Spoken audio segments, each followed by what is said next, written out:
Hi అండి. అందరూ ఎలా ఉన్నారు? నేనైతే చాలా చాలా బాగున్నానండి. ఈరోజు మన వీడియో వచ్చేసేసి గుడ్లు ఉడకబెట్టకుండా ఒక్క చుక్క నీళ్లు వేయకుండా ఎలా ఉడకబెట్టానో నేను ఇప్పుడు చేసి చూపిస్తానండి. కర్రీ కూడా చేశాను. గుడ్లు ఉడకబెట్టడానికి ఒక్క చుక్క నీళ్లు కూడా వాడలేదండి. నేను ఎలా గుడ్లు ఉడకబెట్టానో కర్రీ ఎలా చేశానో ఇప్పుడు మీకు చేసి చూపిస్తానండి. మీరు కూడా మీ ఇంట్లో ఒకసారి ట్రై చేయండి. రండి, మనమైతే ఇప్పుడు వీడియోలోకి అయితే వెళ్ళిపోదాము. చూడండి, ముందుగా నేనైతే గుడ్లను శుభ్రంగా కడుక్కున్నానండి.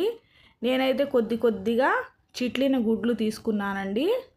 మనము మామూలుగా అయితే ఉడకబెట్టుకున్నప్పుడు అవి సొనలు బయటకు వచ్చేసేసి బాగోవు కదండి. కూరలో వేసుకున్నా కూడా నీసు వాసన వస్తాయి. నేను చూడండి అవి ఎలా ఉడకబెట్టానో.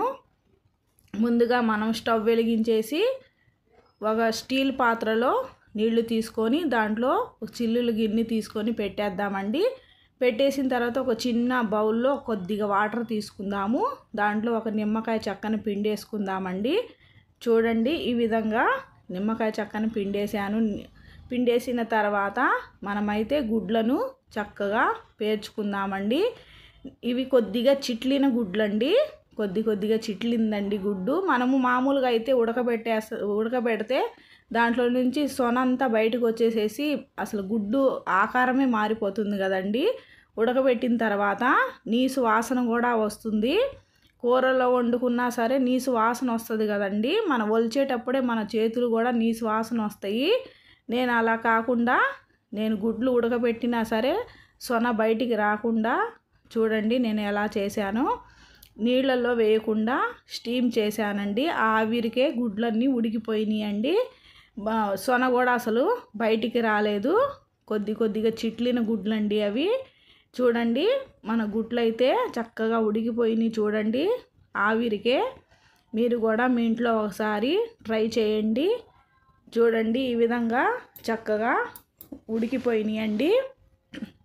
ఉడికిపోయిన తర్వాత మనమైతే చూడండి ఆ చిట్లిన గుడ్డు కూడా ఎంత చక్కగా ఉడికిపోయిందో. అవన్నీ కొద్ది చిట్లిన గుడ్లేనండి, మంచి గుడ్లు అయితే కావు. నేనైతే కొద్ది చిట్లిన గుడ్లు తీసుకొచ్చి ఇలా ఉడకబెట్టానండి.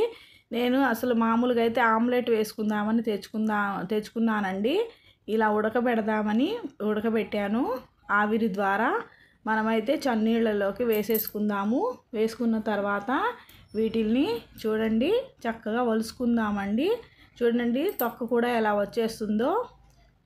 అదే మనము బాయిల్ చేసినట్లయితే వాటర్లో మొత్తం పగిలిపోయి బయటికి వచ్చేసేవండి, నీసు వాసన వచ్చేవి. చూడండి గుడ్డు ఎంత చక్కగా వచ్చిందో. ఆవిరితో చుక్క నీళ్లు లేకుండా చక్కగా ఆవిరితో ఉడికించానండి నేను.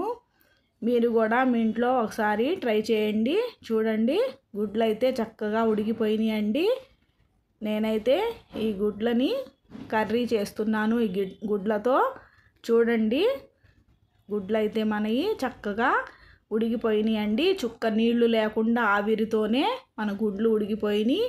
నేనైతే టమాటా కర్రీ చేస్తున్నానండి. దాంట్లో గుడ్లు వేసేద్దామండి. చూడండి, చిన్న ఘాట్లు పెట్టుకొని మనము నీళ్లు లేకుండా ఆవిరి ద్వారా ఉడికించిన గుడ్లని కర్రీలో వేసేసుకుందాము. చూడండి, నేనైతే టమాటా కర్రీలో వేసేసానండి గుడ్లు.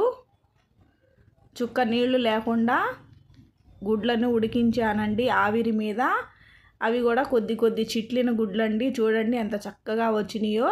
అదే మనము వాటర్లో వేసుకొని గుడ్లు ఉడికించినట్లయితే చక్కగా అంతా పగిలిపోయి బయటికి వచ్చేసేయండి. ఇప్పుడు చూడండి ఎంత చక్కగా ఉన్నాయో.